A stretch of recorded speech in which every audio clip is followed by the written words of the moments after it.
Hello, everyone, and welcome to the Dream Big podcast, where we are discussing topics that focus on the development of our youth and today's right now leaders.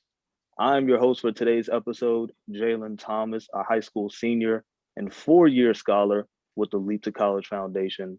Co-hosting with me today is Mr. Christopher Wallace. Hello, everyone. As Jalen said, I'm Christopher Wallace. I am a mentor with the Leap to College Foundation. Thank you so much for that, Chris. Today, we have an amazing topic as we will be discussing the path to financial success and how it reflects on the youth today. To help with today's discussion, I just have a splendid panel of guests with me, ready to dive into the topic of financial literacy, starting with Ms. Asia McConnell, a senior accounting major at Hood College. Hi, it's nice to be here. Thank you guys for having me. Ms. Tara Jackson, Director of Partnerships for Body Armor Sports and Nutrition. Hi, thanks for having me today. And Ms. Kennedy Nicole, a senior business major at North Carolina Central. Hi, everyone. Thank you for having me. Again, thank you all for tuning in. And without further ado, let's get started. To start off, I'd like to ask the panel if any of you all have had a teacher, a mentor, financial advisor, or simply a family member that helped you make the proper financial decisions in life. I'll jump in here. My mother is a CPA, was a CPA. She's now retired. So has strong learning of finances from her. I've been doing my taxes on my own since I was 14.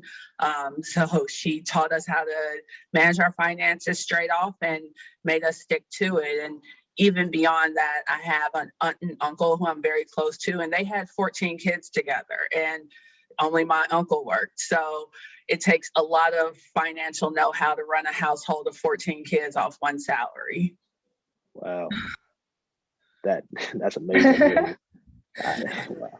Wow.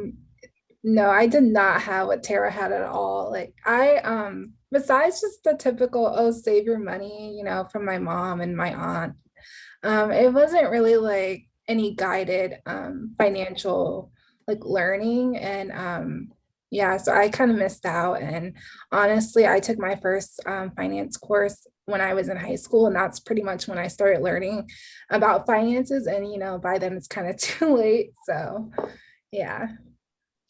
Well, the biggest influence that I've had, I will say, is my stepdad. He always been strict on finances. I used to always wonder why he would get on me about little things I would spend my money on. But really, when I went off to college, that's when I really realized the importance of budgeting and having an expense sheet and everything like that, just so you can stay more organized. Because I know me personally, I spend money out on food when I could really just eat in. So really, my stepdad really influenced me to really be tight on my finances and start budgeting more. Yeah, I see just a great variety of answers there. We have family members. We have, which Tara, your mom was actually a certified CPA. So, I mean, that's alone just a great accomplishment in her life. And that leads me into my next question. With the year being 2021, do you all feel that today's youth would have a better understanding on how to properly manage finances with somebody that they have a solid relationship with, or just taking a financial course? I'll answer that two ways. I think one, financial literacy should definitely be taught in schools, because if your parents aren't financially literate, or you don't have someone financially literate in your household or in your life to teach you, you can't teach what you don't know. So part of it should definitely be on the school system to teach financial literacy. But on the other hand, everyone's financial situation is very different. Some people are contributing to their household from an early age, and that has a big impact on how much you can save versus how much you're spending. So I think it's a bit of a blend where there should definitely be some focus from the school system, but also with respect to knowing that financial situations are different for every individual, knowing that there are going to be little pieces of a balance sheet. They're going to be very different from one person to the next. Right. I think it's important that a lot of the ways that financial literacy is taught, especially to kids and young adults, is that whatever service needs to be well vetted. Need to be their background needs to be well looked at. They need to have a great track record of the people and that their customers that they work with, because while the internet and the massive amounts of information out here for young adults to really learn about this topic, there is a lot of things that are misinformation. There are a lot of things that can be out of context. There are a lot of things, concepts that can be misunderstood if not given with, not taught by the right person, not taught by the right personnel, not taught with the right idea in mind. So I think whatever that they do expose themselves to, we definitely have to take the initiative to make sure that they're credible sources of information. Right. Yeah, 100%, 100%. Because there's a lot of misconceptions that are being taught, whether it be through family members, as Tara, you said, if the family member, the mother, the father, if they're not financially stable themselves, or they don't understand financial literacy, it's hard to teach, the student or the son or the daughter in this instance, how to properly manage their finances. And that could just lead to a whole lot of problems down the road, even if it's not taking place in that exact moment. Maybe 10 years, 20 years from then, they don't know how to manage their taxes or file taxes. They don't know how to budget. They don't know how to invest. And it'll be hard to reach attainable goals that way. Yeah. So yeah, 100% really. Recently, I actually saw a survey conducted in 2018 by FINRA, which stands for the Financial Industry Regulatory Authority. In this survey, they asked American study participants 5 questions regarding the basic aspects of finance and economics that are encountered in our daily lives. And out of all the participants that answered, 66% of those participants answered 3 or fewer questions correctly, and only 34% answered 4 or more questions correctly. My question is, do you all feel that these percentages are a realistic notion of American intelligence regarding financial literacy? I'll go ahead and answer that. And I think definitely not. I think that the number is a little bit exaggerated because anyone can answer 5 questions correctly. Like, what if they were guessing? And I want to know what the content of the questions were. Because you can answer a question, but like, how do you put it into practice? You can know this information, but it's really about how you use it. And I think that's really what the survey should have dived a little bit more in detail with. Because I think that's really the most important part about it. Yes, I completely agree with you, Asia.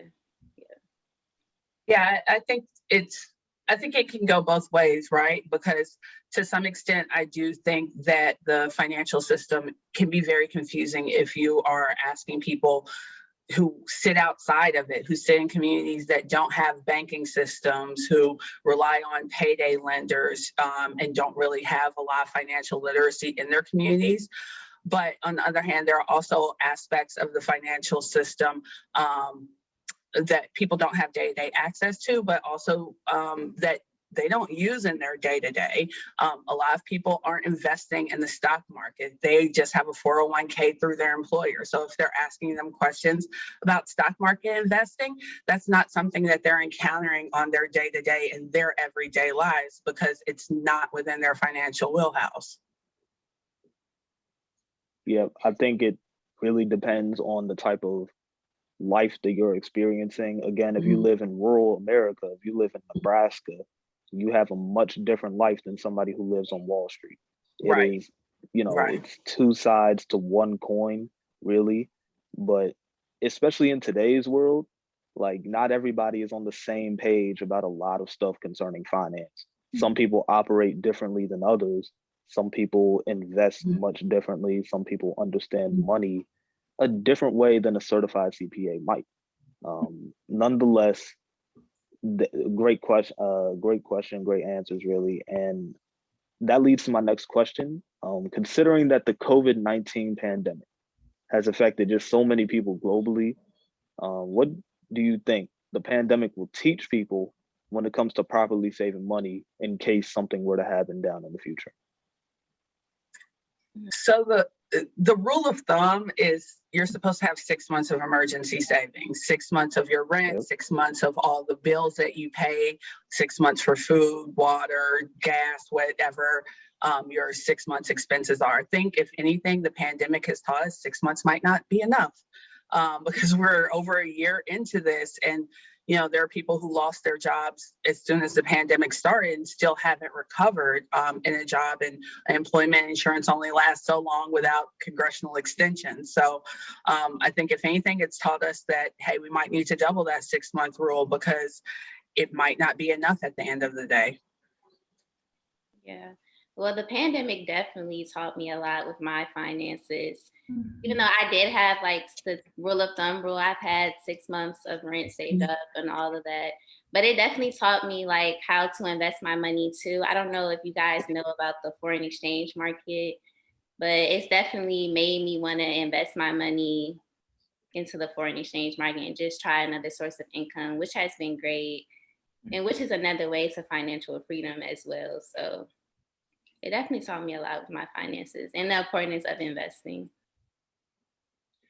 Okay. And it taught me a lot also. I think like for me, I'm more of a spender. It's a habit. But the pandemic really like gave me a wake-up call because I was just thinking, just spend the money if you have it. Like I think that sometimes, but I think that money is like unending. I don't know. That's like really naive of me. But it just made me realize that, you don't always, maybe like you won't always have a job. It's not always possible. And it's just like with the pandemic, like people losing their job, it's just scary. People that were in financially stable situations weren't. So it definitely gave me a wake-up call, and it made me want to better budget my money and save more because you never know what life's gonna like do. You never know what's gonna hit. So you just want to be prepared for every situation. Definitely. And to kind of draft off something Kennedy said earlier, it definitely was a great opportunity to invest if you were new to investing. Sure, everyone saw the craziness that's happened with GameStop a few months ago, but that aside, I bought a lot of stock in airlines at the beginning of the pandemic because they were super down, a lot of stock in hotels. And, a lot of that has doubled over the last year because the economy is opening back up. People are traveling again. So it definitely was an opportunity where if you were in a position where you were able to keep your job and, save some money because you're not spending gas going to work every day, and you're not going out to eat all the time because all the restaurants are closed, it was definitely an opportunity to take some of that free money you would have and put it and invest in places where you normally wouldn't. I think this part of the pandemic also reinforces a communal aspect when it comes to money. I think we've really seen the I guess the fair way to say would be ineffective leadership sometimes from federal government, state government, local government, where so much of the help that people need are caught up behind red tape or politics or whatever the case may be. So I've always tried to, especially during this season where if I'm going to restaurants, try and tip extra. If I'm getting chauffeured around in Ubers or Lyft, and you making sure I'm tipping extra. Just to really bring home the fact that there's obviously not a lot going around from all the jobs that have been lost and all the opportunities that have been lost. And I've still been in a place where I've been blessed and where I still have my job. I'm still able to get income to provide for myself, and sharing that good measure, even with like charitable organizations or even your local churches, if you're into that. Where we're still able to do good for people that's not necessarily tied up behind any type of government thing. Like we can get right to the people. So it definitely taught me to be a lot more communal and look out for the person that's next to me. Absolutely. Yeah, I mean, to be communal, and the fact that we're all going through this pandemic together. Some have situations that are worse than others. You never know what the person to your right or your left is going through. So it is important to give back. It is, and it's important to realize that we're all going through something together, and that the togetherness is what will ultimately bring us together and lead us out of this pandemic. So I think that's really important to hone in on. And that's just, yeah, just to be together, to be unified as one is really important here. And I just want to get you all's opinion on one thing. What do you all think is the biggest reason? And I've seen many different clips on the internet. I've been on Twitter, Instagram. People get their stimulus checks and spend it on some crazy things. I've seen people buy camels. I have seen people buy flat screen TVs. So, what do you all think is the biggest reason for some people receiving their $1,500 stimulus check and spending it so recklessly? Like, is it a lack of education, or is that simply ignorance? I I feel think like go ahead, Kennedy. I don't want to say ignorant. They just, I don't know. People look at it as free money. Like it's not their money, so they're just gonna spend it, however they want to spend it. Like it's not their money, so they're not, emotionally attached to it. So they're not thinking anything of it. I feel like, but I feel like the proper way that people need to spend their stimulus check is through investing, so they can triple their money. Like that would make, the most common sense. But people just want to spend their money on what they probably couldn't afford before the stimulus check. So it's like they're getting that, happy feeling. But Yeah. I think it's a bit anecdotal to say that everyone's spending it recklessly. I mean, the average rent in America is something like $780, $790 a month. So the stimulus, or at least this round of the stimulus, is a little bit less than 2 months of rent for the average person. And if you live in a more expensive city, I live in New York, the average rent in New York is closer to $2,000 a month. So, for some people, this money is, they have bills that they've been holding on paying, and they're hoping to stay in their houses and keep their lights on and keep food in their fridge. And I think for a lot of people, it's not money that they're going and spending recklessly. It's money they have been waiting on that is a life raft. And quite frankly, not a big enough life raft for a lot of people. And if anything, and I will add the disclaimer that I'm very politically progressive, I think that the stimulus check and its impact really strengthens the argument for a universal basic income. And just, giving people the access and the resources that they need to have a basic quality of life, and to be able to, there's a huge difference between inflation and the growth of wages for the average American worker is very far behind, which is why there's so much argument about minimum wage being raised to $15 an hour.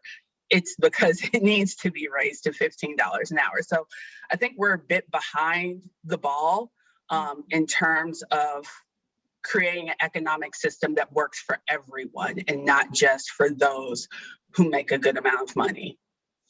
Right. And to touch on a little bit of what Kennedy said, I think that people are having a spurt of instant gratification. I think that people have been so suppressed during this pandemic as far as trying to figure out like what they actually need. And, money's been tight for a lot of people.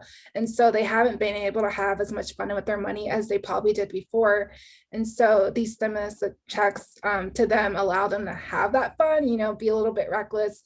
And it's that instant gratification. But I think, later they might realize maybe they could have used it on something that was more needed. Yeah.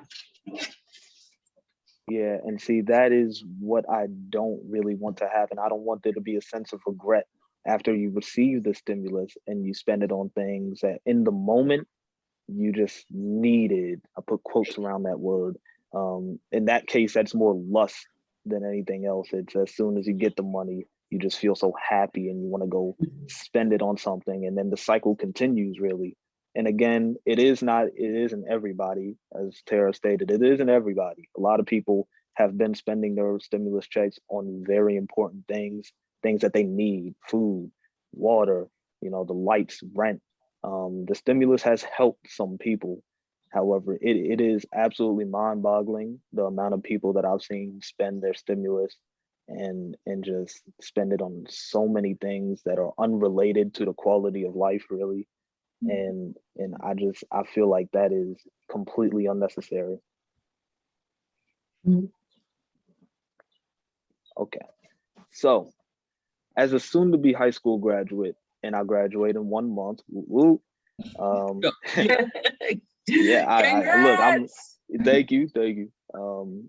As a soon to be high school graduate, I can say that during my time as a student, any class really diving into financial literacy or financial planning has been deemed an optional elective. And I know, Tara, you said something about this earlier, that the school system should definitely make this a mandatory class. I was wondering if you all felt that it should be mandatory in Yeah. every single state, every county, regardless of, where you live, should it be Mhm. mandatory? Absolutely. Can't teach what you don't know. And if your parents are bad with money, they can't teach you to be good with money. So I've always felt strongly about that. I was lucky enough that I went to a high school that taught financial literacy, but I've have a lot of peers that I have seen struggle hard with it. And it's amazing that it's not required when our education system, or at least our college and university education system, is so subsidized by loans that you take on. You're 18 years old and you are signing, if you're taking on a student loan, you're signing away the next 30, 40 years of your life to a minimum monthly payment, and you don't even realize it because you haven't been taught that the importance of that contract that you're signing. And that's the way it is. It's a contract saying, I'm going to borrow this money from you now, and then over the next 30, 40 years, I'm going to pay it back. Right. If you're not taught financial literacy, you do not understand how significant that is to your financial future. And that's why you see the student loan crisis that's existing right now. There are a ton of people, especially since the pandemic hit, who are completely underwater with their student loans and don't have a job, and there's no end in sight to it ever being right-sided for them. I definitely agree. Oh, I'm sorry. Go ahead. Sorry, I just wanted to touch on that a bit. I definitely agree. It was the same issue when I was in high school 4 years ago, and it's just honestly really disappointing to see that it hasn't changed. I also took a financial literacy class when I was in high school my senior year. And by then, I was really, really overwhelmed with the fact that I was about to start college and I was just learning all of this stuff. And I knew that it was going to be a long time for me to implement it into my life. And I felt like it was too late. And I actually did a practicum on it my senior year, financial literacy and just how it's too low amongst youth. And, high school is actually, it's just really late to be able to teach that to people at that age, because you actually start developing habits by age 9. That's when you have your habits really solidified. And so I really think it's really important to teach it at an even younger age in order to have that through life. So, it's really disappointing. And I just think that it should be mandatory. For me, it was voluntary, and I think it definitely should be mandatory in high school, but also throughout, your primary school ages. So, yeah. I'm definitely glad you said that, and I wanted to touch on. I also am in agreement that financial literacy and budgeting should be taught, and definitely should be taught at earlier ages, much earlier than high school. But I did want to put out two things out there as far as just, especially for the young adults that are listening. The information and the tools that are available to you right now. Because again, school is another one of those things that's caught up behind political red tape. It's caught up behind, egos and different senses of priorities that administrators may feel is more important than that. With any type of banking institution that you may use, those banking institutions have a lot of tools and a lot of information Yeah. at your beck and call for you to learn more about finances, for you to learn more about budgeting.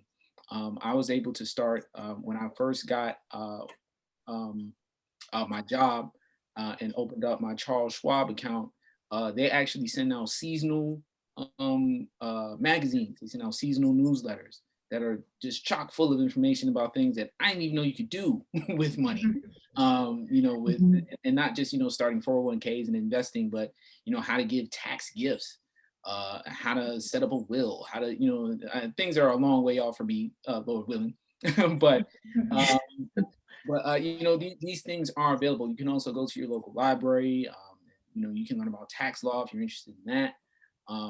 There are tools that are available to you that are outside of school, that will definitely help you to learn how to make a budget, learn how to understand what's coming in and what's going out, and how to measure both, and do all of that. So if school is not going to help, then there's definitely things out in the world that will definitely help you. Yeah, I 100% agree that it should be mandatory and that it should be taught from an early age. However, I was just wondering, like, how early do you think these classes should be taught? I know Asia said you develop habits at age 9, and I know when you're taking math classes as a 4 or 5 year old kid, you deal with money sometimes. 4 quarters equals $1, right? But you don't learn how to save up your coins, and those coins add up into dollars, and you don't know how to invest or budget at an early age. So how early do you think those classes should be taught? Well, so actually, I think that your habits are actually formed by age 9. So when you're younger than age 9, you're actually starting to develop, habits in your brain.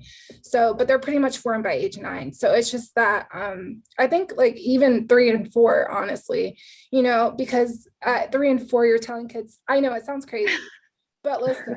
So at 3 and 4, you're telling your kids no. When you're at their store, they're saying, "Oh, mommy, can I have this?" You say no, right?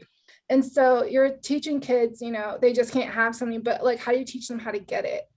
It's really about trying to say, okay, you start giving your kids money, maybe give them, a quarter or something like that, but teach them how to like save. You tell them, this is $1, how much do you need for quarters to equal $1, and so as they get older, you start, being more, I guess, formal, or, just being more, and teaching them more, and you can be more detailed with it. But it's really just about creating a habit at an early age and teaching them how to save, and like teaching them how to get what they want with their own money, not for you to always buy it for them. I think that's really important. And I did see my mom trying to do that with me, especially when I had like chores around the house. She would give me like fake money, but in the end, it would turn out to be real money, and I could buy like what I wanted with it. And that kind of taught me just to value my own money and not to see it as just coming from trees. Like if you're like always expecting an adult to buy you something, you don't really learn the value of money that way. Yeah, just kind of even falling off of that, I think that even something as simple as like the money your grandparents give you for your birthday or for Christmas. I think instilling in kids like, I think a lot of times I'll see families, oh, your grandmother just gave you $25 for Christmas. Let's go to the toy store and see what you want to buy with it. Rather than, saying that, like, let's see how much we're going to go and spend this entire $25 on. Okay, let's put half of that way. And you're saving half of it. And let's take $12 or so, or $12.50, and you can go to the store and buy something, so that they're still learning how much money $12.50 is worth. Because I think it's important not just to learn how to save, but to learn how much things cost and how you're actively spending your money. So I think it's important to like let people spend some of their money, but also learning how to save it. And you ask for this specific thing. It's like kids ask for ridiculous things these days. If they're asking for a really expensive present, making them work for it rather than just, oh, Christmas is coming or your birthday is coming. Because when I want something expensive, I can't ask anyone. I have to make a plan for it. And what am I going to do in order to, long term, I want a new car. Okay, let's make a plan for how I'm going to buy a new car rather than, go and get a ridiculous loan with a high interest rate, and the car is going to be worth less than I paid for it the moment I drive it off the lot. It depreciates in value. So I think it's important to teach the savings piece, but also teach the spending piece, and that can be done starting at home, like Asia was saying, with something as simple as like a birthday gift. But as you get older, I do think it's important that it's incorporated into classes that kids are learning, because it's not just something that you do on a personal level. I manage a budget in the job I have, and it is a constant headache because it's so much money moving back and forth. But that's something that I'm responsible for on a corporate level as well. And if that budget isn't right at the end of the year, I have a lot of questions I need to answer about why we overspent. So it's not something just impacts you day to day. You need to learn how to budget, because eventually you want to have a job where you have a level of responsibility where you're in charge of some corporate money that's going to be a lot larger than your personal money. And it's important to have those skills personally so that you can use them professionally. Yeah. I definitely agree with instilling within your child as a parent, like within the ages between 6, the importance of saving half, like Asia and Tara said, and then spending the rest. But I also believe like around the age 13, maybe 14, like those are the ages where you could get a job and you're making the money for yourself. I feel like when you're making the money yourself and then you want to buy something, you value what you buy more because it's your money and you worked for it. So I feel like instilling it like 13 and 14, around those ages, they'll grasp the importance of financial literacy more because they're making it themselves and, they're spending their own money. So absolutely. You get a lot cheaper when it's your money. Exactly. For sure. I'm hearing a lot of from all of your inputs. I think a really key part of financial literacy is establishing a positive relationship with money. Yeah. Not right. just with the information itself about knowing how to save or knowing how to budget, knowing how to invest, but and I think Asia, you said it best a minute ago when you were referring to like, oh, I just thought this money was infinite. I thought this money was just coming. and honestly, that is the same way I had a money approach as well. I just thought that money was there to spend, and a lot of that comes from not getting that sort of nudge when you're little, and when you grow up through adolescence and then become a young adult, you're not really getting that like push toward understanding and even challenging and changing your relationship with money so that we know money is to be there for the future. There's been large amounts of money that I've had that I've spent on things I don't even have anymore. Clothes. Right. I wouldn't be able to tell you where that stuff was, nor how much it cost, but I could have put that and did that with that money so much different things. But because that was my relationship with money, that's what messed it up. So I'm seeing here that also like not only is the information important, but your overall approach and relationship with money is very important as well. Yeah, Absolutely. definitely. See, my upbringing was very, I don't want to say challenging, but I grew up in a single parent household, and we were moving a lot. Sometimes it was a 1 bedroom, 2 bedroom. And I was really, I was of course taught by my mom, hey, look, save your money. But I had already developed that saving money habit. My mom and my uncles, they say, you remind us of our grandfather. You never spend money. And, even now I'm 17 and I have still like a big water jug in my room. And anytime I get loose change, I put it in there. Around a month and a half ago, I cashed that in and I got a good amount of money for that. I forget the exact amount. I think it was leaning more towards like 140, and I still have that 140. I didn't spend that. I still have that. I still put that in a stash. I put quotes around that stash. But yeah, I was very introverted financially as a kid. I didn't really ask my mom for a lot. And even now she's still like, do you want that? And I'm like, no, I'm all right.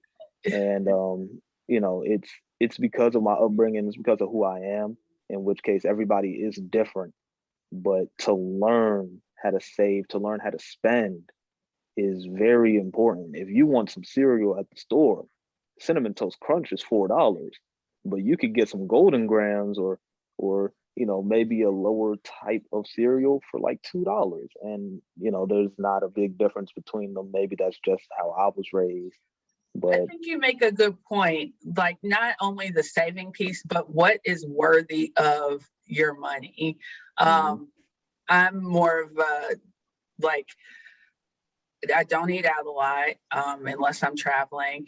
And for me, what's important to me is travel. I like to go on a good vacation every year. I like to, get a passport stamp. So that's what I value. I don't value going out to a restaurant. I save that money. I put that towards a really nice vacation. So I think another piece about just having a healthy relationship with spending is not having buyer's remorse, not going out to the mall and coming back with a bunch of bags. And then 3 months later, you still have things with tags on in your closet. And you're like, I don't even like that anymore. Why did I buy it? And you can't take it back for full value. So having a good relationship with how you're spending money and feeling good about your purchases and not regretting them later, and knowing that you're spending your money on things that you deem worth your money, because your money is your time, because you spend time at work earning it and you can't get time back once it's gone. So it's very important to have a positive relationship with not just saving money, but how you spend it.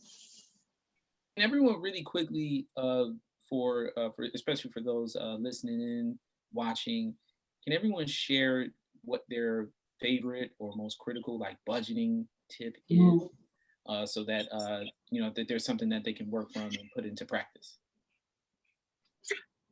I'll start. My most critical tip is reconcile your budget every month.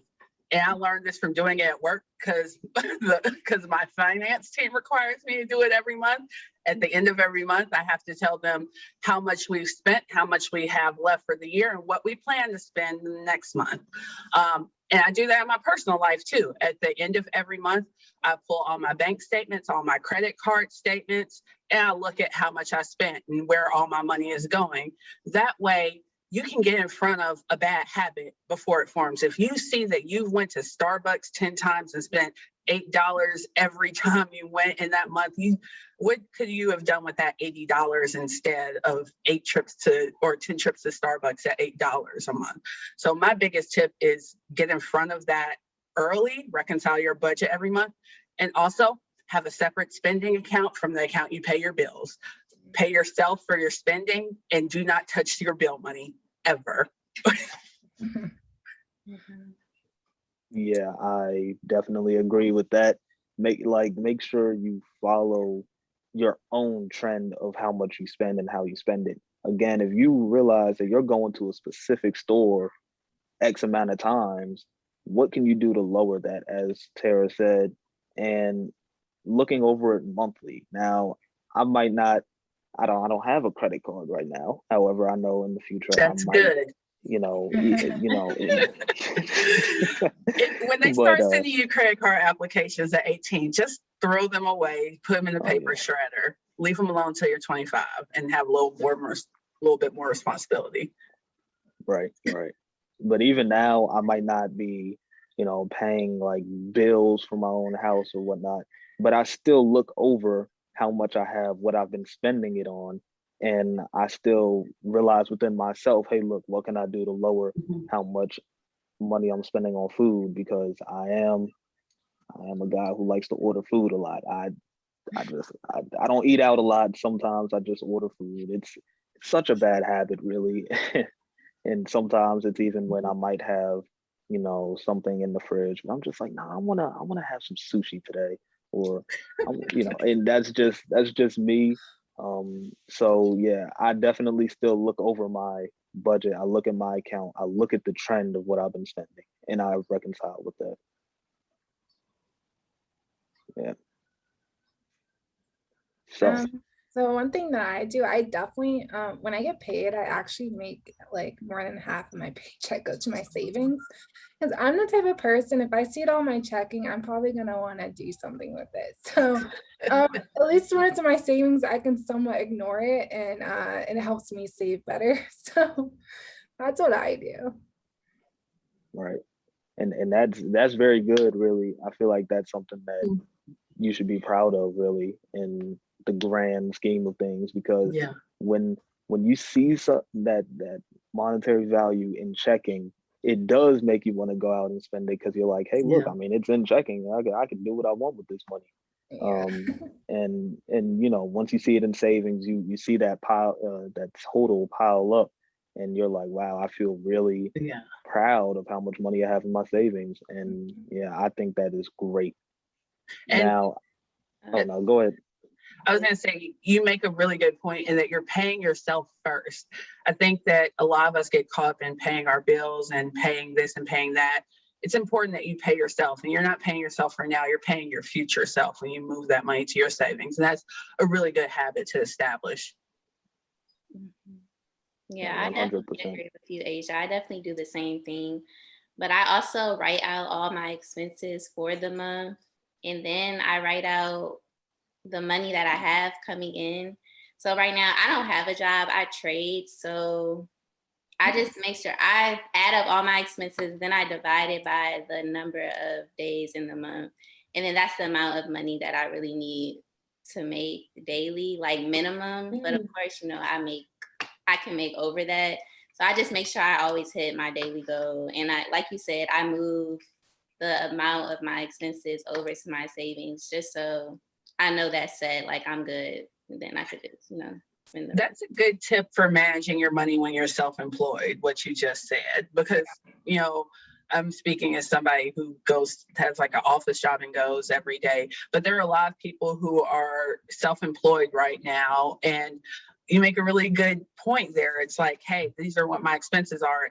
It's not so much, what somebody's paying me every 2 weeks or however, it's how much I need to make for myself every day. And that's a great way to stay motivated, especially like when times are tough and, you're figuring out how you kind of keep money coming in. That's a really great tip that you just gave. There are a lot of people that work in sales. I hope heard that. I believe the key word is automate for me. That's something that has definitely helped me tremendously, whether it's automating, paying yourself first, make sure that comes out, automate your bills. Sometimes, as I did recently discovered with my cell phone bill, that if I automate my cell phone bill, I actually get $5 off. Yeah. So you can actually save some money by doing that as well. And then just the peace of mind knowing that as long as you got the money coming in, everybody's going to get what you need. You're going to get what you need. I have a terrible problem of like tracking. So like I can easily forget to pay a bill sometimes, but once I got it automated, I don't have to think about it, and it's not a problem. So I think that's definitely something, if you want to put that into your budget, that technique, I would definitely suggest it. Yeah, great advice, really. Now, Kennedy, I know you invest in the stock market, which is a great accomplishment. I feel like stock investments are very important. It fuels our economy on a daily basis. But considering how much money is important in American society, especially within the stock market, why aren't investing classes kind of like taught from an early age? We're taught in school, you have to get a job, you have to go to college, you have to get a job, you have to do this, you have to do that to be successful. When the truth is, there are so many options. You can be self-employed, you can invest into the stock market and make a good amount of money. Do you find it hypocritical at all that investing classes aren't taught from an early age? Yes, I feel like they don't want us as African Americans to win in today's society at all. So of course they're not going to teach us that in school. They're going to teach us the basics. Like they don't teach us everything about what African Americans went through in our history classes. It's the same thing. So I feel like that's something like sadly we have to go out and learn on our own. It's definitely classism, right? Like, I think at the beginning of the pandemic, there was some crazy figure out about like the amount of people who actually own stocks outside of just 401ks versus like the stock market being a measure of success. You have this high unemployment rate at the towards like June of last year, yet the stock market is still rolling. It's because the stock market doesn't affect most people. It only affects a small percentage of Americans.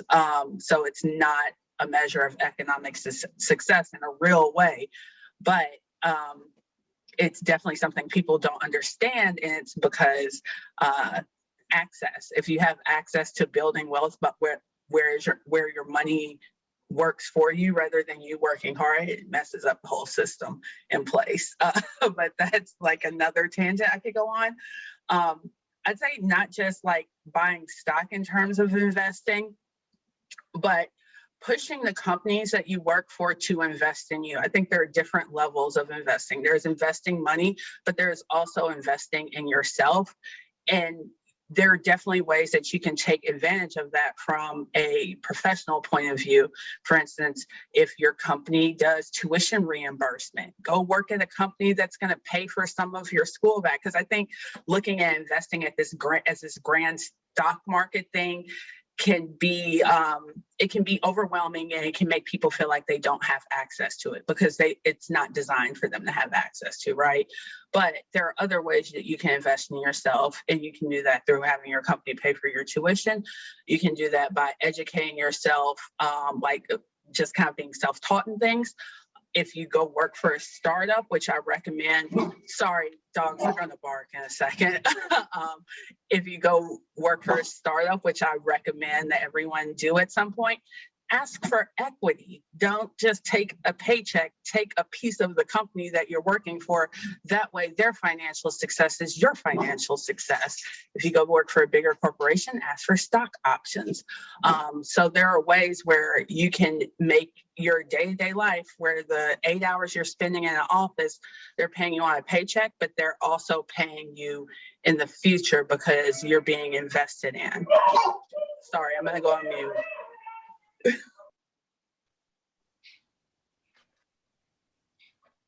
Yeah, that is a great point there, that there are different ways to invest in both, monetary values and in yourself. And I feel like that is important to understand, is that you can invest in yourself and that it'll all be worth it in the long run, really. I mean, I work right now at Noodles and Company, but they have tuition reimbursement. I made sure that when I was looking for a job, that was one of the things I would get, and it can start as early. You don't even have to be employed.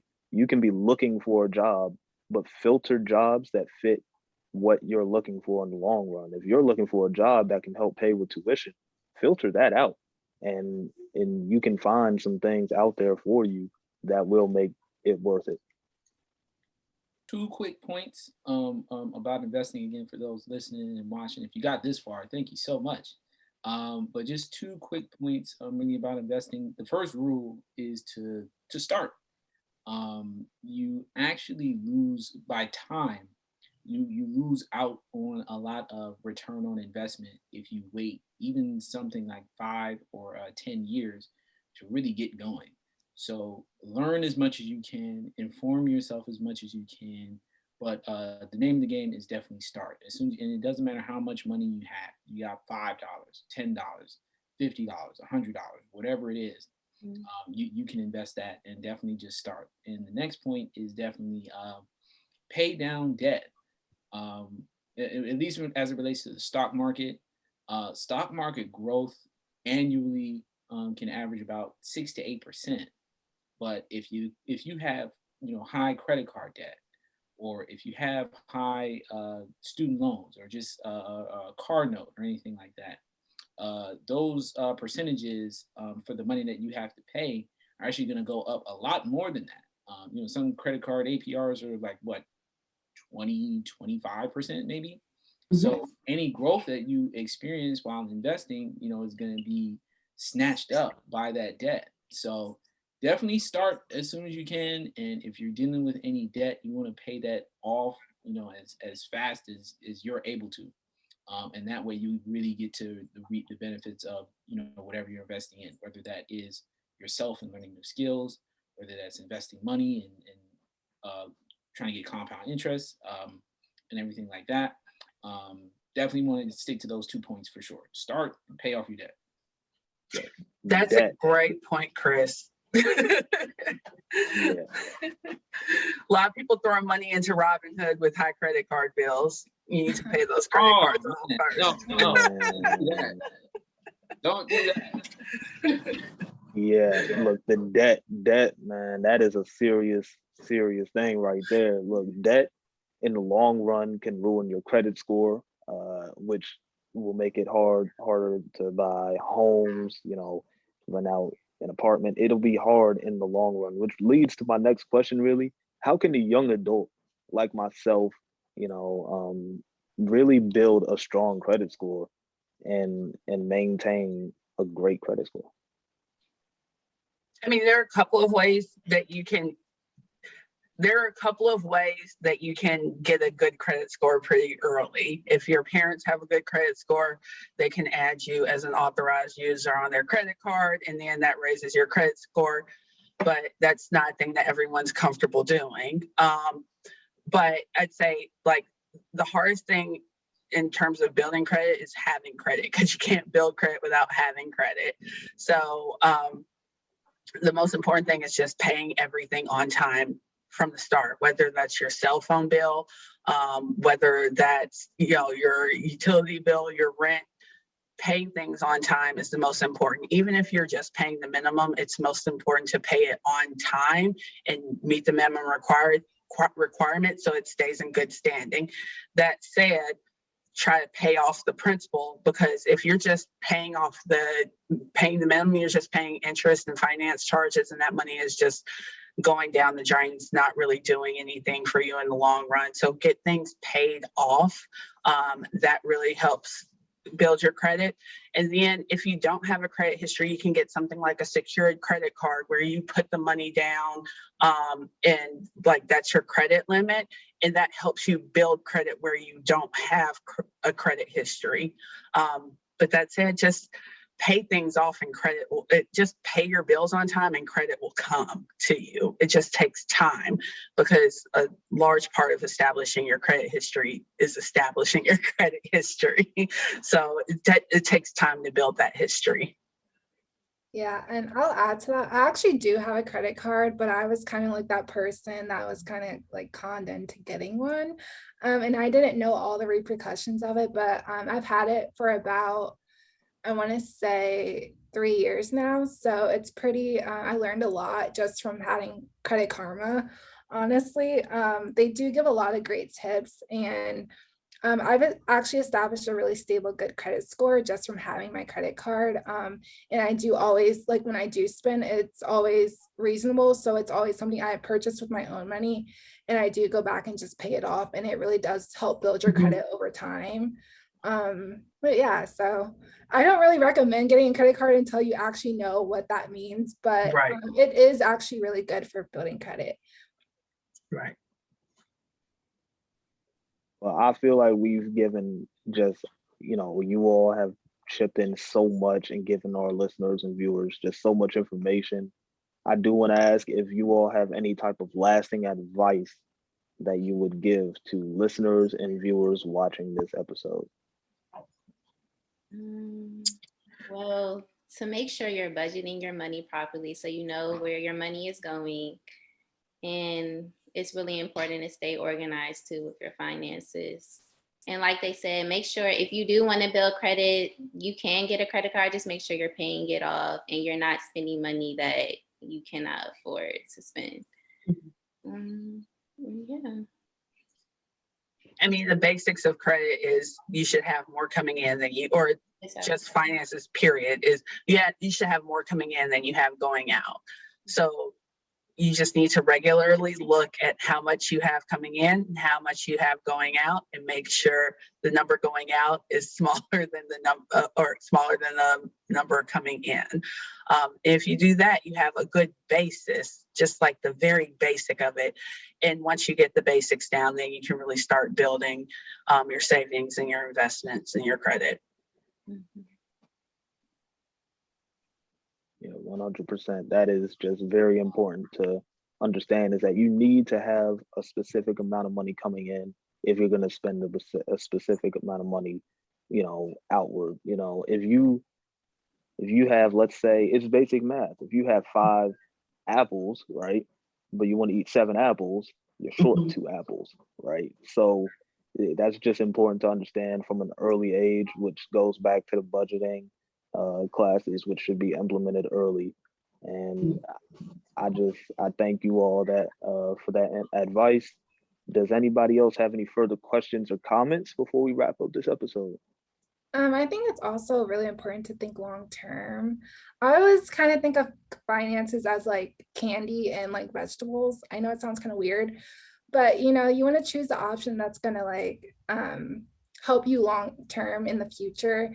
Not just think right now what sounds good, but just really think about how everything you're doing is going to affect you long term, and how to set yourself up for the future. Because I know it's like really easy to think about, oh, I want this right now and I want this right now, but your money can go a long way if you budget it the right way. So I'd also add to that recognize, yes, money is a resource, but time is also a resource.